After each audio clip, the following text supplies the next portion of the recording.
কেন, কে বলছে? আরজিকর হসপিটাল থেকে বলছিলাম। কেন, কি হয়েছে?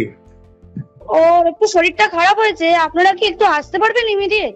কেন, কি হয়েছে কি? ওর শরীরটা খারাপ, আমরা ভর্তি করাচ্ছি ওকে, আপনি কি ইমিডিয়েট একটু আসতে পারবেন? কি হয়েছে কি সেটা বলবেন তো? সেটা তো ডাক্তাররা বলবে আপনারা এলে। আমরা আমরা আপনার নাম্বারটা জোগাড় করলাম, করে জানালাম যে বাড়ির লোক হিসেবে আপনারা একটু তাড়াতাড়ি আসুন। কি হয়েছে সেটা বলো না তুমি। পেশেন্ট শরীরটা খারাপ, ভর্তি হয়েছে হসপিটালে, বাকিটা আপনারা এলে ডাক্তার বলবে। ওর কি জ্বর হয়েছে? আপনারা একটু আসুন, জলদি চলে আসুন, যত তাড়াতাড়ি পারবেন। কেন, খুব অবস্থা খুব খারাপ? অবস্থা খারাপ, হ্যাঁ খুব অবস্থা খারাপ, একটু তাড়াতাড়ি চলে আসুন। কি হয়েছে কি সেটা বলো না একটু। ওনার অবস্থা খুবই খারাপ, ওনার অবস্থা খুবই খারাপ, আপনি যতটা তাড়াতাড়ি পারবেন চলে আসুন। কি হয়েছে না সেটা বলো না। ওটা তো ডাক্তার বলবে, আপনি একটু তাড়াতাড়ি চলে আসুন এখানে। আপনি কে বলছেন বলুন তো? আমি অ্যাসিস্ট্যান্ট সুপার বলছি, আমি ডাক্তার বলছি না।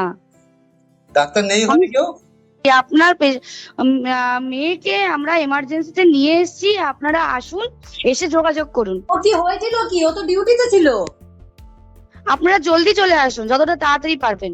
হ্যাঁ শুনুন, আপনাকে তখন বারবার বলছিলাম, ব্যাপারটা হচ্ছে যে আপনার মেয়ে উনি সুসাইড করেছেন হয়তো, বা কিছু মারা গেছেন। পুলিশ রয়েছে, আমরা হসপিটালে সবার সামনেই রয়েছি, ফোন করছি, আপনারা যতটা তাড়াতাড়ি পারবেন চলে আসুন। হ্যাঁ বলুন। আমি আরজিকর বলছিলাম। হ্যাঁ বলুন। আপনারা আসছেন তো? হ্যাঁ একদম আসছি। কেমন আসুন। আছে শরীর? আপনারা আসুন, আসলে কথা হবে। আসুন, আরজিকর হসপিটালে আসুন, আমাদের এই চেস্ট ডিপার্টমেন্টের এইচওডি স্যারের কাছে আসুন। আচ্ছা আচ্ছা।